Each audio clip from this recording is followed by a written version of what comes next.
Hi, welcome to Focus on Finance. I'm your host, Melanie Parker. Focus on Finance is brought to you by the Wright Legacy Group, who are proud members of SOFA, the Society of Financial Advisors. Speaking of the Wright Legacy Group, today we have the proud managing member of the Wright Legacy Group and my boss, Steve Wright. Welcome, Steve. Glad to be here. Glad to see you. Okay. Well, I see you all the time, but they don't. They're very fortunate.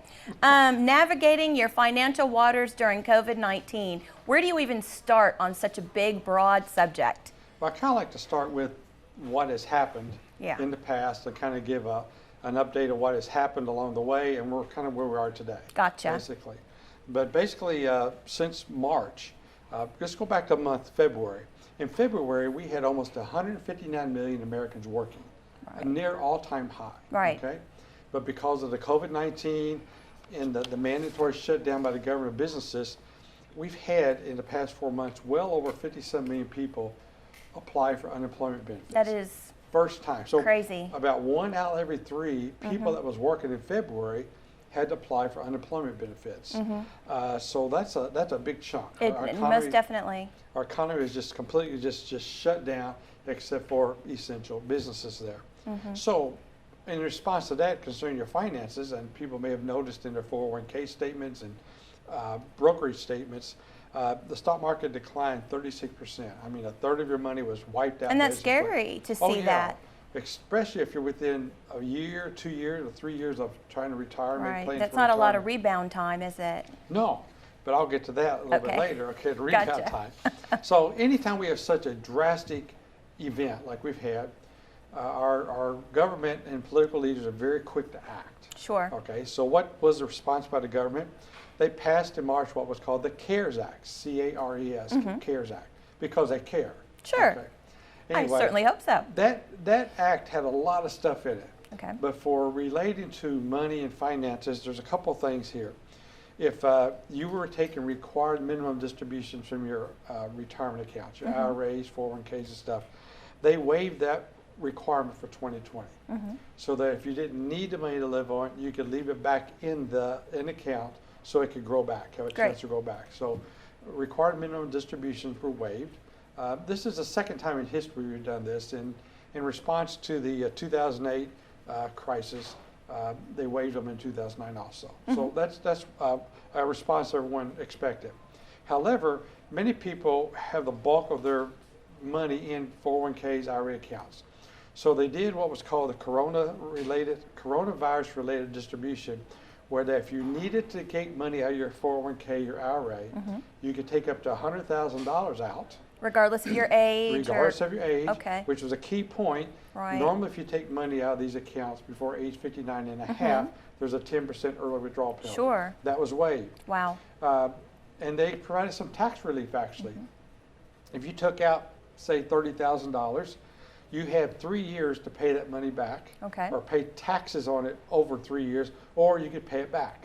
So meaning you wouldn't have to declare all of it as $30,000 worth of taxable income this year. Right. At least $10,000 this year, next to next. So that was pretty important as far as retirement planning and stuff.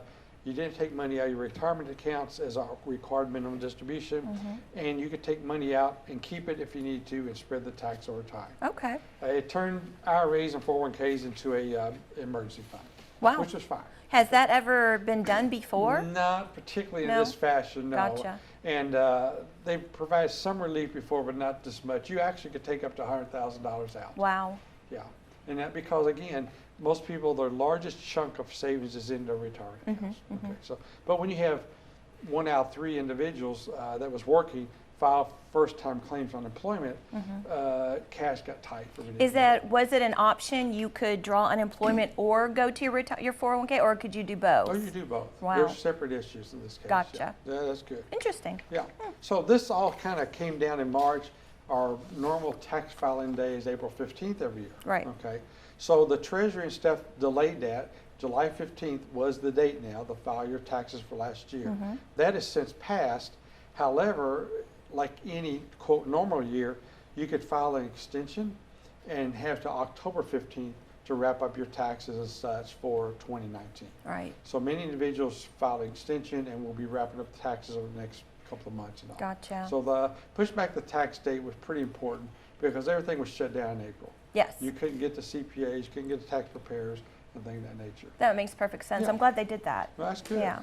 And as a side note, we got slides that will be presented with this, Right. kind of hitting these topics that we're talking about. Mm-hmm. So you mentioned, so where are we today? Okay. Yeah.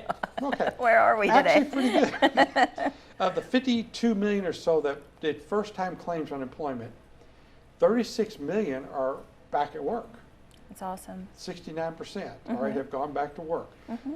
We still have somewhere around 16 million people on what's called continuous claims, meaning they're continually claiming week to week to week for unemployment checks. Mm-hmm. So, but when you have just a huge number, 1 out of 3 workers perhaps filing for unemployment, and 70% basically of them are back at work, 16 million people looking for a job is still too many, historically too many.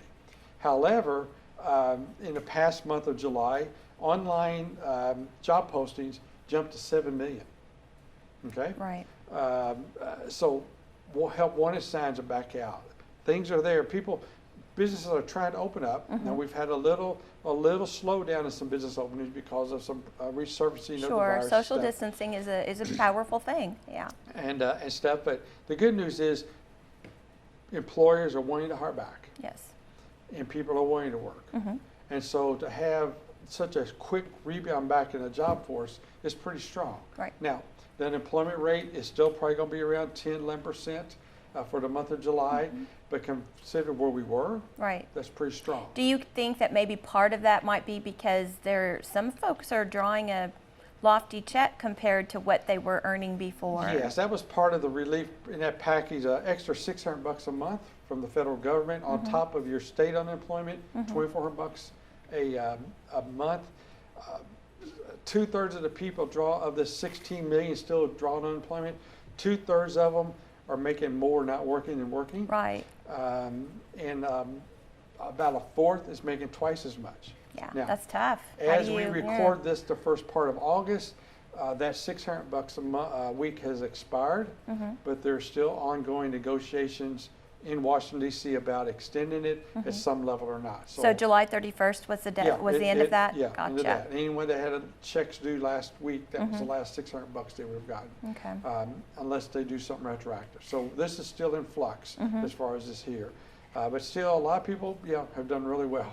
They have. For not working. And that is, it's tough. I mean, of course, we want to say as Americans, we all have a very strong work ethic and all of that. But, those young single moms or single dads that are home with their kiddos and daycare hasn't opened yet or whatever, and they can make more money, it's tough. It's tough. It's tough. It is tough. And I was talked with a client this morning in the office that has to go back to work, but has a 7-year-old that's supposed to go to school, but they're kind of nervous about going to school and don't want to go to daycare, and these people and teach them at home. I read over the weekend an interesting article where some families are putting together for their schools, for the schooling of their children, called pandemic pods. Nice. 4 or 5 families are coming together. It truly takes a village. Yes. 4 coming together, and someone has a garage big enough, or a basement, or a rec room where they can have all their kids, maybe 6, 7, or 8, in one room, and are hiring outside teachers, Right. retired teachers, to physically be there or to Zoom in and to teach their kids so they can be properly distanced, and so the parents can work knowing that their kids have some It's like kind of enhanced tutoring. Yeah, basically it's enhanced tutoring and stuff like that. So the school systems have tough choices. They do. I can Very imagine. tough for parents. You have tough choices. Yes. It's really tough Yes. right now to decide what to do. But I would not want to be in a leadership role Well, through all of this. But this is America. Just go back and read what it was like before the polio vaccine came on scene. If your child got polio, that was it. There was no therapeutics. There was no cure. Yeah. And so playgrounds were virtually empty. I mean, people were afraid of each other, literally. Sure. Because if my child got polio, that was it. Yeah. And then once they got the vaccine, it was just the whole world was opening up there. And we have 130 some companies across the world working on a vaccine, some cure. It'll happen. Yeah. As far as your money and finances, this is not a financial issue Right. as much as this is a health issue. The financial markets have posed Matter of fact, as of the end of July, most market indexes are positive now for the year, have recovered almost all. The Dow Jones hasn't recovered completely back.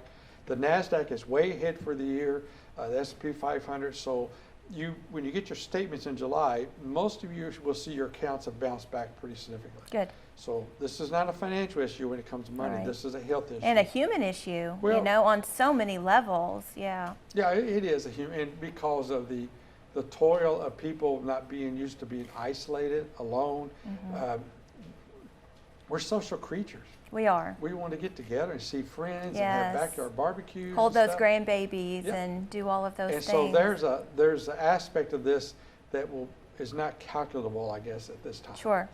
Other than numbers, money numbers, and numbers of people being affected. So it's interesting, but as far as your money and finance, things are going to turn around. Good. They will turn around. That's from good that to day. hear. And I am fortunate enough to work in an office with you and your son Austin, who's also an advisor. So I always hear the upspin, the good stuff, which makes me feel much more comfortable about my retirement future. Right. So. Which we had touched on. The next slide talks about how the stock market has recovered unevenly. Right. The technology sector, the NASDAQ, has just boomed, okay? Because in this new virtual world, I've done more Zoom meetings than ever. Yeah. and know how to You've do them. mastered the Zoom meeting, definitely. And people have become, we got 2 today that we're doing, okay, have become comfortable with that. So any company that you can use technology to leverage your time and actually your presence, Right. where you can be somewhere else in the world via Zoom, they have done really well. Yeah. Amazon technically is a supply delivery, but yet they're technology in a sense, and they use technology to get all this stuff together. They've done well Yes. because everybody's ordering everything online. So any company that has some kind of technology has done extremely well. Right, you're right. And this is a good segue for me, since you talked about ordering things online. The Wright Legacy Group spearheads a financial advice column in the News Enterprise. And just this last Sunday, I encourage folks to Google our column for Focus on Finance through the News Enterprise. And our guest columnist was T.W. Short, who is the man at the helm right now of the Radcliffe Small Business Alliance, and he talked about how we as local folks can help out small businesses. So I strongly encourage people to do that. There's some things when you're in a pandemic and you can't leave your house, or you're compromised health-wise in some way, it's just makes sense to order things. But if there is a way to support your fellow local business people, I strongly encourage folks to do that. And in my June newsletter, there's 4 lessons that we've learned during this whole deal. Number 1, having that financial emergency fund Oh, yes. has been helpful. Yeah. If you had 3 to 6 months worth of expenses put away in a savings account, you didn't have a financial issue during these past several months. You've had a health issue, but not a financial one. Right. So that was lesson number 1. 2, you touched on that. I mentioned here, buy local, buy USA. We've learned the value of small businesses in America. Absolutely. 70% of our workers are employed by local entrepreneurs. Our dependence on foreign sources of medicine and medical equipment during a health crisis questions that wisdom now. Buy local, buy USA. Amen. And then the other thing I wrote back in June is that stay the course. We mentioned that the market's tanked about 36%. And I wrote here that history has taught us staying the course on your investments is the best long-term strategy.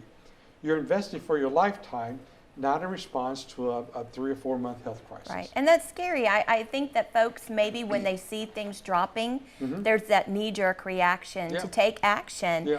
And I think the Wright Legacy Group and you and other local financial advisors, I'm sure, have been on the phone quite a bit, just helping folks ease into it and understand that this is short term. And and one of the new technologies that we adopted was I was able to record videos, and you was able to send that out via email to all of our clients and people that are on our list. Right. Just videos of really number 4 lesson here, stay calm. Exactly. We've been bombarded daily with new cases, death counts, frightening, has a frightening effect life is precious. It is. One death preventable is one death too many. However, you can control your emotions, and what you can control your emotions, but not what's happening around you sometimes. Right. Stay calm and look for the positive. And basically, we've learned some what I think some generational lessons in how to respond to pandemics and things like that. We'll get back to some version of normal. I don't know what that looks like. Yeah. I just know that we have adopted technology as a good way to communicate. But I'm a little old school. I like eyeball to eyeball. I miss handshakes, things like that. Sure. You've gotten good at the elbow bump and the toe tap and, you know, whatever that looks like. We'll get used to it. I haven't got into the, what you call it, mid-air high five, airless high five, whatever. No contact. So, High five. I mean, but basically, the point, basically, overall on your portfolio is that it's been uneven. Some companies have done well. Companies that pay dividends, old style yield companies, they're still lagging. So there's some differences in that there and everything. Right, right. So All right. let me see how this affects your retirement. Okay. Monthly spending. This has been a good time for you to evaluate, while people have downtime, to evaluate their budget. How much do I bring in, how much do I spend? It is amazing stories I'm hearing from people how much money they've saved because they're not putting gas in their car to drive to work. They're not eating out 2 or 3 times a day. They're not getting their hair cut as much. Their roots are showing, but that's okay. You know, they're there was happy a lot with of that on Facebook. And they're not getting manicures and pedicures. And they're like, man, I've saved $300-400 a month. Yep. No new clothes because they can work from their couch in their jammies. Just nice shirts out for things like this. Yeah, that can go bad though. We've seen. Yeah. Old lessons of trying to work to go into retirement with debt is still there. You can't have debt. Right. Can you withdraw 4 or 5% of your nest egg annually and still be okay? As a general rule of thumb, yeah. So some things haven't changed in planning for retirement. It's just how you view it, and many people are going to probably work a little longer just to save it more. But we're doing that anyway. We are, because people are living longer. Yeah, they're constantly, I believe, looking at extending that. Although you've taught me over the years, you don't retire when you draw Social Security, you retire when you can afford to retire. Yeah, there's no age. It's just if you have enough money coming in without you going out to earn it at age 45, 50, 60, you don't have to go out and earn it. It's coming in automatically. It doesn't, it's 66 or 67 is not a magic number. No, it's not just anymore. a Social Security number. Yeah, yeah. So you can get that check. Yeah, exactly. Enjoy it while it's there. And speaking of Social Security, I love a good segue. We actually, the Wright Legacy Group, have a workshop coming up about just that, Social Security, because there's a lot you talk about that people just don't know they don't know. Different strategies, different ages. Should I take it early? Should I not? What will that look like on paper? Long term, what is the break-even age? My favorite fact in your Social Security's workshops is that I could work until I'm 70 and get 132% draw on my Social Security check. And that is by far my favorite point that you take home. Free but there's money. there's no cost. You're doing it working with the local library, Hardin County Library in E-Town. It's a Zoom workshop, no charge, and I highly encourage folks to go to the Hardin County Public Library website at hcpl.info and register for this no charge Zoom workshop about Social Security. You've got 20 facts to go over for 2020. So 20 slides. Yes, 20 slides. I know all about that. Yeah, it's good information. It really is. Yeah, because that is the starting key point for planning when you can retire. Right. How much income we have from Social Security. That'll be there. Regardless of the headlines you read about, it's running out of money in 2034 and stuff like that. It will be there in some shape or form. And I like to hear that because I've been one of the ones that's knocked on your office door and said, let's talk about Social Security in my retirement and what's that going to look like. Well, so it's there, but that's the beginning point of planning income, and then you kind of go from there. Right. So it's a very important subject, and actually across the country, 8,000 to 10,000 people a day get of age where they could start drawing Social Security at age 62 or later. Do you know any statistics about, are people more people going full age? Are more people taking early? I can pretty well guess that not a lot of people are waiting until they're 70. Right. Yeah, very few, less Yeah. than 6 or 7%. Right. A good chunk will take it right away at age 62. At 62. Around 25 to 30% more or less. Which is about a 75% draw, correct? Yes, yes. Yeah. If your check is supposed to be $2,000 a month, you take it at age 62, it'll be $1,500 a month. Forever. Yes. Well, with maybe some cost of living adjustments. Sure, sure. But not, it will not go up to 100% when they hit 66, 67. There's no magic number. So see, that's the stuff people don't know they need to know. Right. You have options. Yeah. Yeah. And I would strongly suggest folks to go to ssa.gov and set up. They can look right now today at what their Social Security check would be. Yeah. Projected. Your annual statements are posted on there. Yes. And you need to review those. Definitely. I do errors. regularly. Yeah. Yeah. Because they sometimes have missing years. Yeah. Yeah. I got missing years on mine. I got Right, fixed. exactly. But it makes good workshop material. It does, it does. So ssa.gov, just to get you all prepared for the Tuesday, August 18th at 6 p.m. Wright Legacy Group Social Security Workshop. Steve's going to talk about 20 things in 2020 you need to know about Social Security. And we are out of time. So Really? I just wanted to get that in there. Yes, yes, we got through it. We have social distances. We appreciate the folks here at the TV studio encouraging folks when they come in to wear their masks. They do temperatures. They do all of that. But Steve and I are socially distanced, so we are certainly aware and honoring all of that. So let me give you a John Wayne quote. There we go. Oh, those are the good ones. John Wayne quote to end on. We're in fear right. Heller. John Wayne said, "Courage is being scared to death, but saddling up anyway." Well, all right. So we're going to saddle up. We're saddling up. That's right. That sounds great. I like the boat I'm in.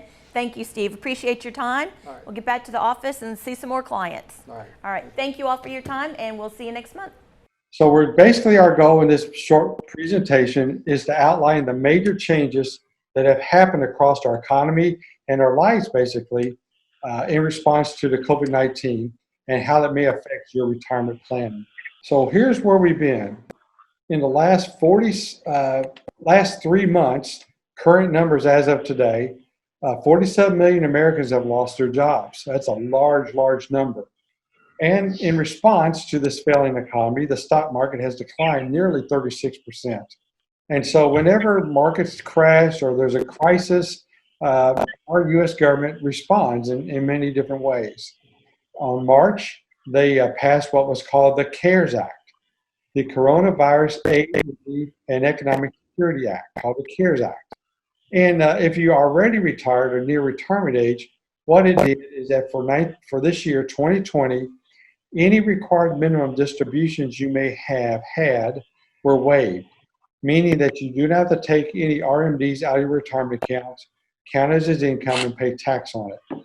Now, the good news, just recently, the IRS released a bulletin saying that if you had already taken your required minimum distribution, that you have until August 31st to put the money back, and it will be treated as if it was never taken out and no taxes owed on that.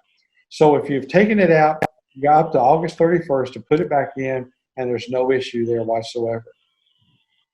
Also, because of the staggering number of people that have withdrawn money from their IRA accounts, part of the CARES Act was the coronavirus-related distribution, which gave you the ability to withdraw up to $100,000 from your IRA or your 401k plans, any special company plans with special tax relief.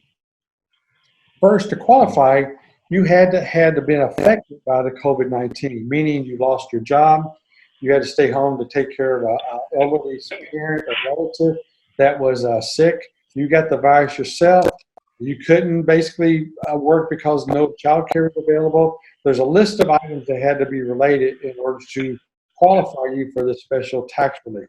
The first tax relief is that if you are under age 59 and a half, the normal 10% early withdrawal penalty no longer applies to this distribution. The other thing is that you could pay back the money that you drew, pay taxes and pay tax on that evenly over the next 3 years. But also over the next 3 years, you have the ability to put the money back in. So you need to do some planning with your financial advisor and with your tax preparer if you're going to take one of these withdrawals and see how it's going to affect you basically. Another thing in response to COVID-19, this happened right in the middle of our normal April 15th tax filing season. So tax filing was extended to July 15th. As of today, we have a couple more weeks until that deadline to pay your taxes and do your tax filing. So basically, it relates to your retirement planning.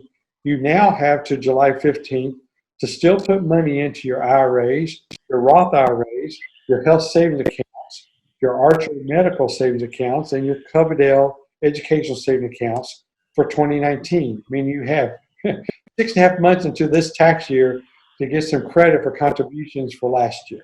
So if you have not made that, I would make those contributions or open up those accounts right away.